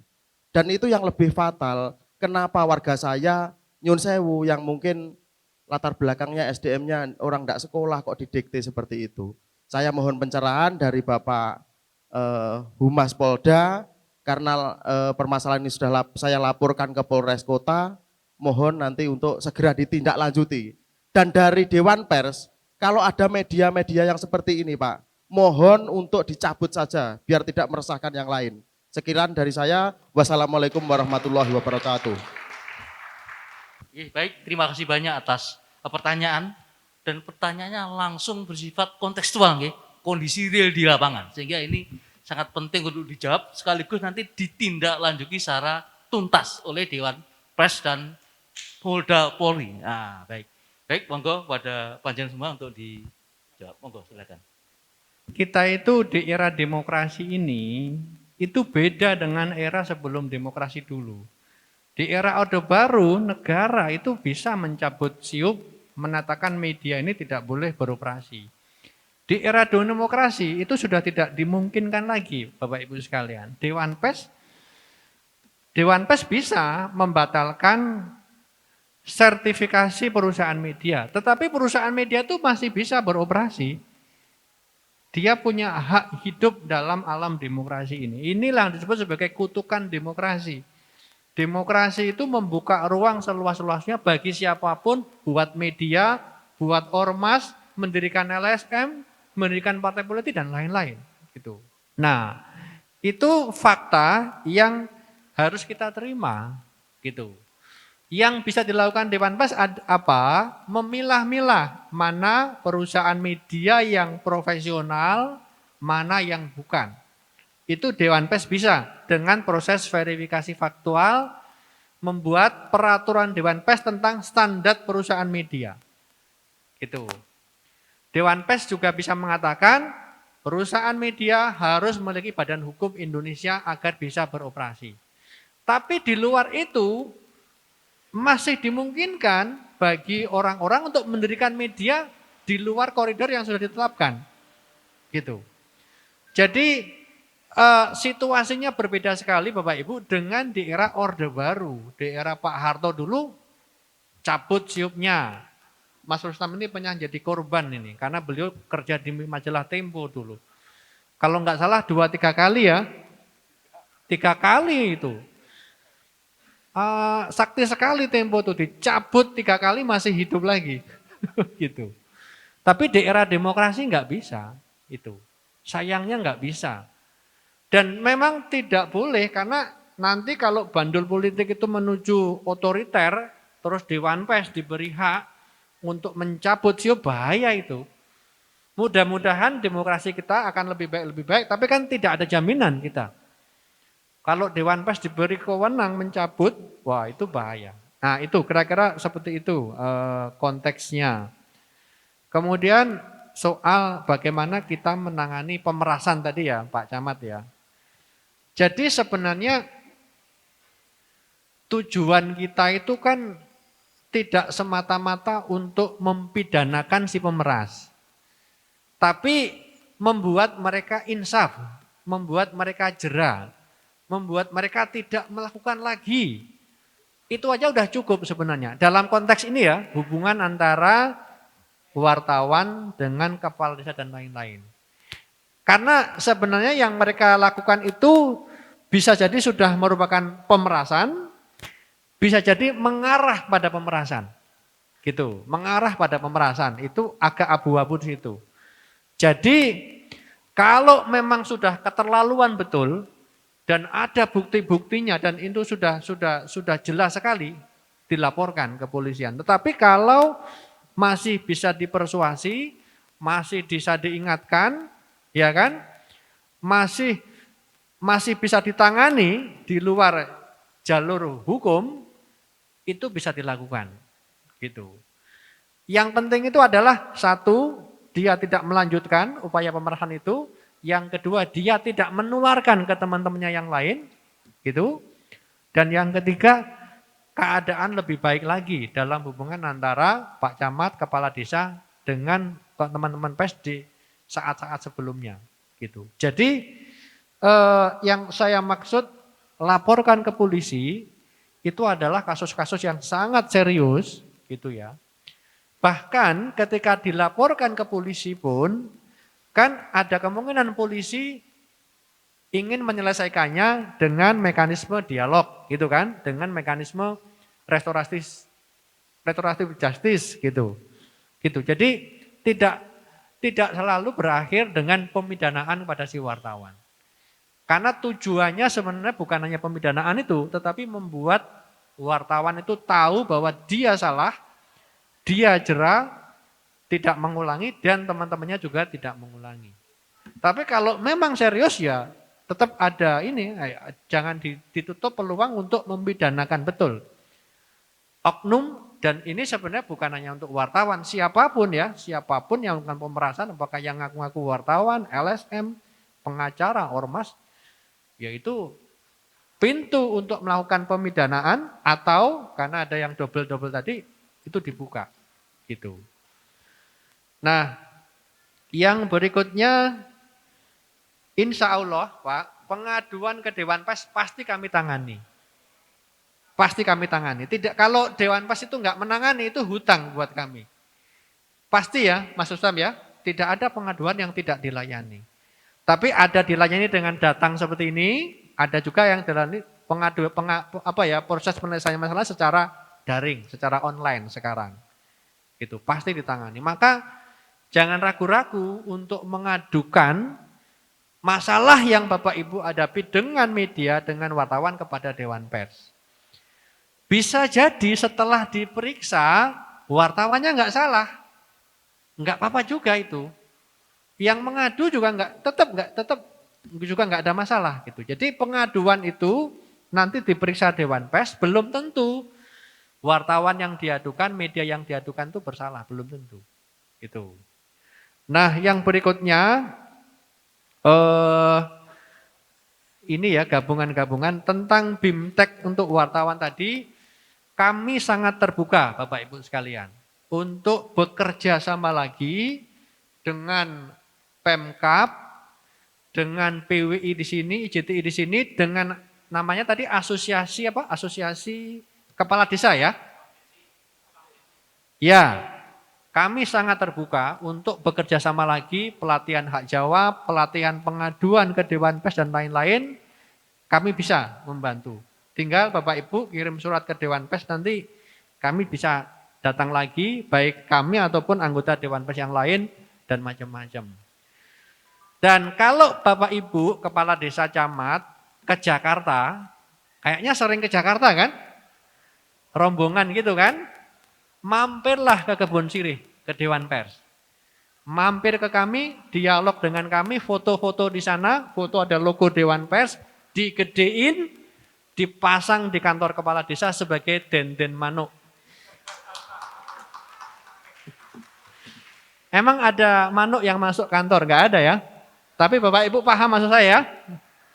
Ada logo Dewan Pers, ada ketua Dewan Pers, di figura gede-gede itu istilah kami itu denden manuk gitu ya. Tapi jangan arogan ya kepada manuk-manuk itu. Tetapi enggak apa-apa, perang mental Bapak Ibu bisa tunjukkan bahwa Bapak Ibu sudah ketemu Dewan Pers dan sudah paham bagaimana menangani media, menangani wartawan secara proporsional. Jadi kalau mau ke Jakarta, nanti hubungi Mas Wawan, hubungi Pak Rustam, atau Pak Sariful, nanti mampir ke Dewan Pers, nanti ada anggota Dewan Pers yang akan menemui untuk dialog lebih lanjut. Gitu. Nah, kemudian saya kira itu ya yang bisa saya tambahkan, nanti narasumber yang lain bisa melanjutkan. Nah, satu saja, yaitu berita-berita yang hiperbol. Nah, makanya kuncinya adalah Bapak Ibu sekalian sebagai objek pemberitaan, sebagai yang diberitakan harus paham tentang isi kode etik jurnalistik. Berita harus berimbang, berita harus memisahkan opini yang menghakimi dengan fakta. Nah, itu dipelajari betul sehingga tahu ini tidak berimbang, ini menghakimi. Nah, kalau udah tahu itu, setiap berita itu dibikin analisisnya. Gitu. Sebenarnya tidak harus mengadu ke Dewan Pers, diajukan hak jawab ke medianya bisa juga. Jadi sebenarnya pengaduan Dewan Pers itu adalah kalau hak jawab langsung ke medianya tidak ditanggapi, itu baru ke Dewan Pers. Saya kira itu sementara dari saya. Silakan Mas Rustam. Menambahkan dari apa yang disampaikan oleh Mas Agus. Pertama, mungkin tadi ada Pak Camat yang mengatakan kadang kami terpaksa jadi arogan gitu ya Pak ya. Saya kira itu suatu hal yang manusiawi. Hanya saja saya sampai dengan umur 55 masih bergelut di dunia jurnalistik ya. Setelah sampai dengan umur 60 baru saya masuk ke bidang perusahaan gitu. Dan saya bekerja di Tempo begitu. Tentu saya menghadapi orang-orang juga yang ada pihak yang keberatan memberikan informasi. Nah, jangan sampai kita terpaksa arogan itu menimbulkan masalah baru Pak. Karena apa? Karena pertama ya kan kita berhak untuk tidak memberikan informasi sebetulnya. Ya, saya tidak punya informasi yang Bapak minta, misalnya kan kira-kira begitu, yang kalau ada wartawan konfirmasi gitu. Bapak silakan kalau mau minta informasi publik apa yang sudah tertera di kantor kita, kan begitu ya Pak ya.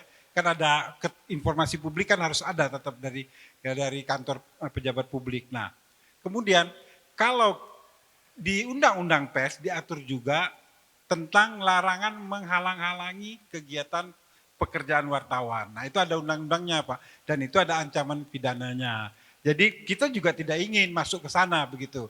Sehingga memang sebaiknya Bapak lakukan reaksi yang sewajarnya tanpa harus mendapatkan kerugian. Kalau Bapak sampai dengan merasa terpojok bahwa kalau saya merasa dirugikan, nah, saya akan lapor ke Dewan Pers. Itu bisa Pak, karena Sekjen PDIP pun pernah menyatakan demikian dan kemudian si wartawannya berusaha untuk memperbaiki cara dia mendapatkan informasi gitu. Nah, itu ya Pak. Yang kedua, soal medianya tidak jelas di mana kantornya. Itu juga melanggar undang-undang itu Pak. Karena undang-undang menyatakan sebuah media itu wajib punya penanggung jawab, ya. Kemudian ada alamat redaksinya. Nah itu jadi kalau alamat redaksi aja nggak jelas ini apa sudah bisa kita duga ini media kelasnya kelas apa begitu. Nah itu juga tapi tidak perlu mengecilkan hati Bapak untuk menyelesaikan persoalan. Laporkan ke Dewan Pers, nanti Dewan Pers yang akan melacak di mana sebetulnya media ini alamatnya yang resminya begitu. Saya kira itu tambahan dari saya, terima kasih. Pak Polisi ini penting. Masalah perkara pidana pemerasan ya Pak ya. Jadi di dalam kasus pemerasan ini ada pasti disertai dengan ancaman.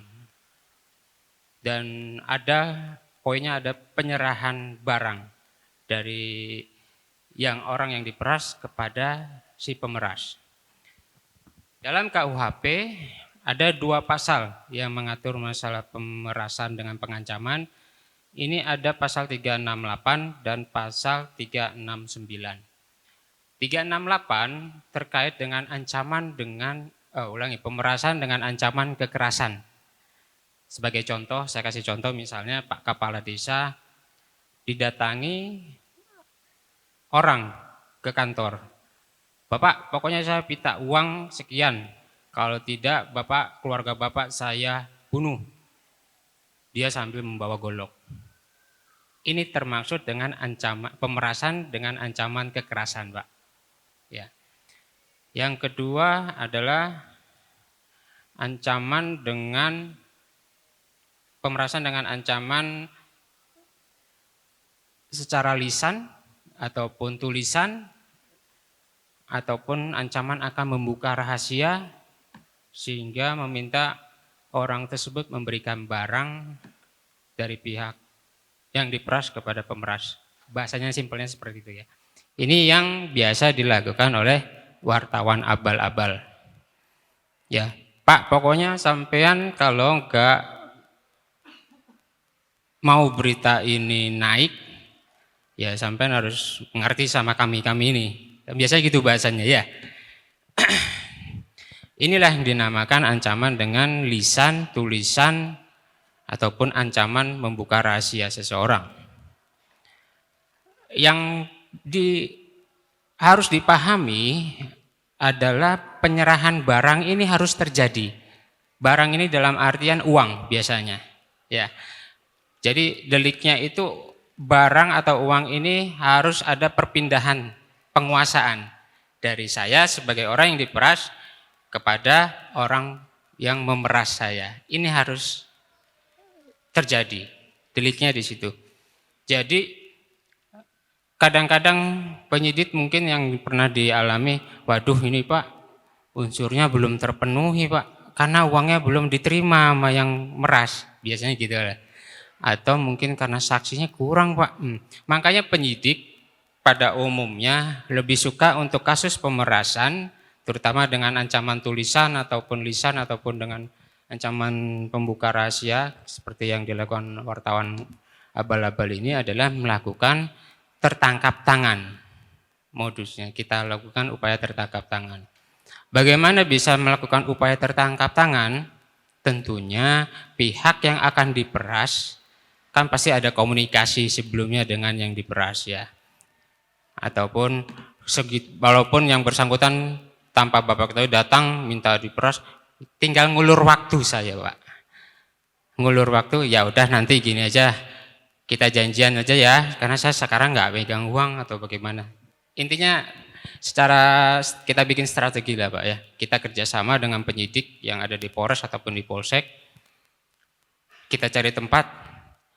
Biasanya mereka nggak mau ada orang lain. Pokoknya yang datang Bapak doang ya. Jangan ada bawa siapa-siapa, jangan bawa sekdes, jangan bawa siapa lah. Oh iya nggak masalah. Kalau saya seperti itu saya ngakali Pak. Saya ngakali, udah di kantor saja. Karena apa? Karena di kantor saya ada CCTV. Gitu ya.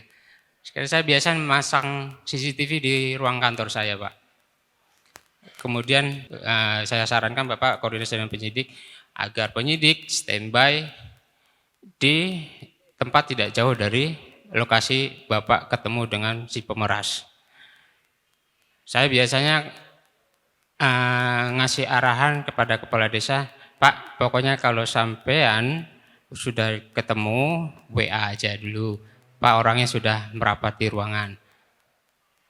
Pak uangnya sudah diserahkan. Tek. Kita bisa langsung datang dan melakukan upaya tertangkap tangan. Karena di situ sudah ada penguasaan dipegang sama dia uang itu. Ya. Walaupun yang bersangkutan enggak uang siapa ini ya. Intinya ada keterangan dari korban, ada bukti tambahan dari CCTV itu Pak. Intinya kalau untuk unsur pemerasan dengan ancaman yang saya sampaikan tadi ada 2, dengan kekerasan dan dengan tulisan atau lisan. Ini yang biasa dilakukan. Selanjutnya terkait BAP ya Pak ya. Nah, BAP ini siapa aja sih yang berhak? Yang saya pahami BAP yang berhak memiliki kopinya, salinannya adalah pelapor ataupun tersangka. Tersangka berhak memiliki kopi BAP-nya. Yang biasa kalau dia didampingi oleh kuasa hukum, ya kuasa hukumnya yang minta. Dan kita akan memberikan, karena itu hak dari tersangka melalui kuasa hukum. Apakah wartawan berhak Pak? Gak berhak. Apakah orang lain yang tidak terkait dengan hukum tersebut berhak? Tidak berhak. Kalau ada pihak-pihak di luar pelapor maupun tersangka yang memiliki BAP itu adalah salah. Silakan mengajukan pengaduan kepada kami. Kalau di Polres mungkin ada Propam. Kalau di Polda ya ada Propam juga, Proposnya juga ada bagian layanan Dumas, atau seperti yang tadi saya sampaikan melalui layanan website Dumas Presisi Pak. Gitu. Terjawab ya Pak ya? Rekaman itu menyampaikan bahwa oknum wartawan itu banyak yang kenal Polres dan mengaku anak buahnya Polres semua di situ. Oh gitu ya? Titik poinnya. Jadi ngaku-ngaku saja bahwa dia temannya Kasat Serso lah, temannya penyidik inilah, temannya Buser inilah, gitu ya Pak ya? Iya, dan setiap pagi itu saya dikirimi foto-foto oknum itu bersama pejabat Polri. Tapi saya tidak jawab, ya saya biarkan saja. Ya, Pak memang tugas kita adalah selain dekat dengan masyarakat ya juga dekat dengan media. Jadi wajar kalau ada orang yang mengirim foto, saya dekat sama Pak Kapolri, saya dekat sama Pak Kapolda, saya dekat sama Bapak ini, Bapak itu. Biasa itu Pak. Kadang-kadang kita ini dijadikan bahan untuk melakukan pemerasan, itu juga biasa terjadi. Jadi nggak usah terlalu dipusingkan dengan orang-orang yang mengaku-mengaku ini. Dan insya Allah kami akan melaksanakan kegiatan apapun itu dengan secara profesional, akuntabel dan profesional dan prosedural lah. Jadi kalau ada yang ngancam-ngancam seperti itu ya di screenshot aja, disimpan recordnya. Kalau itu Bapak merasa itu suatu pengancaman secara lisan yang saya tadi sampaikan, buatkan laporan. Kalau laporan Bapak tidak ada progresnya, lakukan pengaduan melalui Dumas Presisi ya Pak ya. Jadi intinya kami dengan adanya Dumas Presisi ini akan banyak membantu masyarakat yang umum yang melakukan pengaduan di kepolisian yang mungkin ada hambatan tidak jalan. Karena setiap minggu dari Dumas Presisi itu akan dibahas. Kita dipanggil dari pihak Reskrim Reskrim Sus, Narkoba, pengawas Irwasda, Propam itu dipanggil untuk membahas pengaduan masyarakat melalui Dumas Presisi. Dan itu akan di breakdown, akan ditagih perkembangannya oleh Kapolda, Pak. Oke, saya rasa itu yang bisa saya jawab. Mungkin kurang lebihnya saya mohon maaf. Bila ada hal-hal yang kurang pas saya mohon maaf juga. Bila ada yang ingin ditanyakan silakan, mumpung oh ya sudah mau habis ya Pak ya. Waktunya sudah mau selesai. Silakan saya kembalikan kepada moderator. Terima kasih. Iya, saya tambahkan dikit Mas. Kalau dia nge-share foto dekat dengan pejabat tertentu, Saman bales dengan share foto yang sama aja Mas. Lah saya enggak pernah foto sama pejabat Nanti itu ya. kan ketemu Pak Cecep, Nanti foto minta sama Pak fotonya, Cecep, ketemu sama Mas Rusam, foto. Jadi foto itu kadang-kadang penting Pak, gitu ya. Jadi Bapak juga Mas, tapi nggak usah arogan. Iya ini saya juga baru ketemu Pak Cecep, ini fotonya gitu. Jadi perang urat syarat itu sebenarnya. Nggak apa-apa ya dia punya hak lah, saya dekat dengan saya. Tapi saya juga dekat sama Pak Jokowi, saya juga dekat gitu aja Pak. Fotonya gitu. Kalau ini begini Pak, menyampaikan orang Polres anak buahnya, bukan dekat, tapi orang Polres anak buahnya gitu. Nah, kalau seperti itu Mas bisa jawab. Baik, nanti saya konfirmasi langsung ke Pak Kapolres apakah informasi Anda itu benar atau tidak.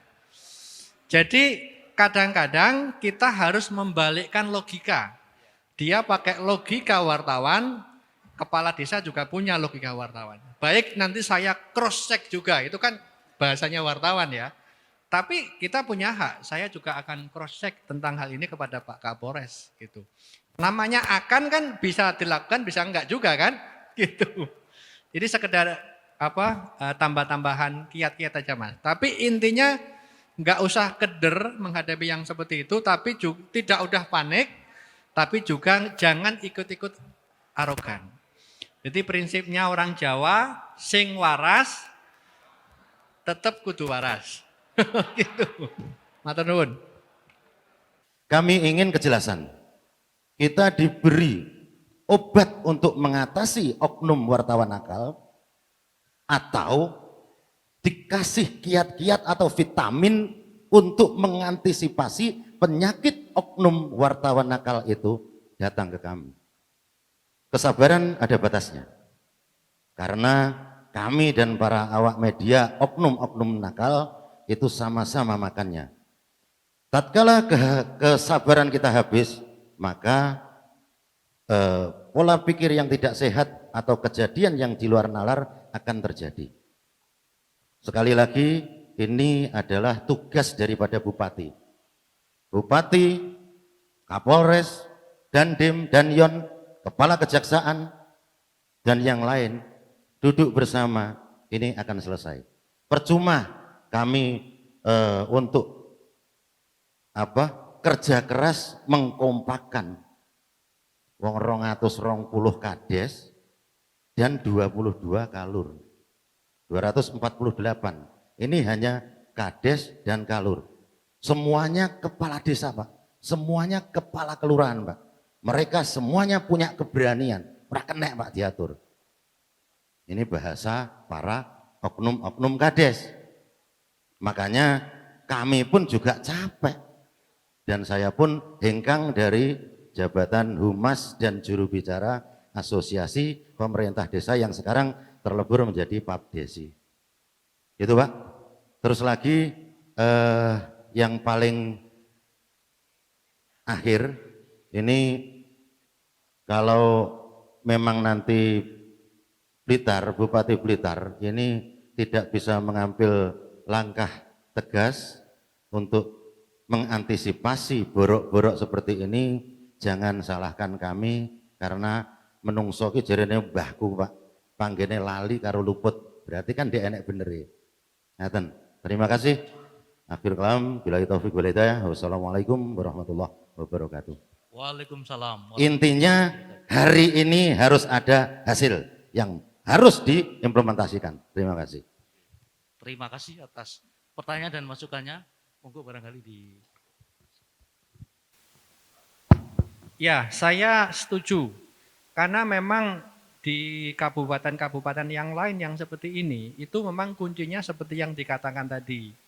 Jadi, eksekutif, bupati, wali kota atau gubernur, ketua DPRD, Polres atau Polda, dan Kejaksaan Tinggi itu memang harus satu suara. Keempatnya harus kompak, tidak memelihara, tidak memberi ruang untuk media atau wartawan yang tidak profesional. Saya sepakat sekali itu.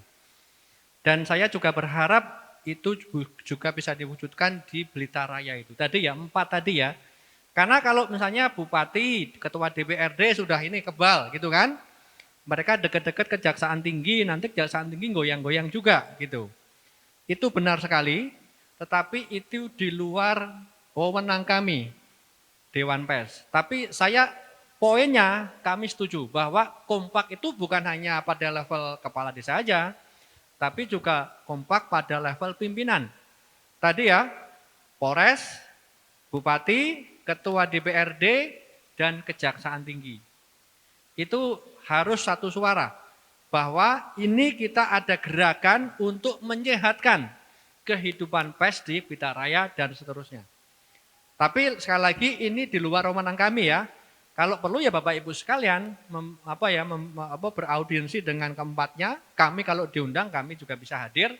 Tapi ini menjadi pekerjaan rumah kita bersama-sama. Terima kasih. Pangapunten, bagaimana seandainya untuk media-media di Kabupaten Blitar, wartawannya yang belum mengikuti uji kompetensi wartawan, khusus dari Dewan Pers, mbok yao, Blitar kita fasilitasi melalui Dinas Kominfo dan pemerintah daerah, wartawan yang belum uji kompetensi wartawan diulang ngoten lho Bapak. Nggih, mohon jawaban dan petunjuknya. Kasihan buat teman-teman yang belum UKW. Meskipun saya baru 1 kali. Matur sembah nuwun. Assalamualaikum. Matur sembah nuwun atas pertanyaannya. Monggo. Usul yang bagus kami pertimbangkan.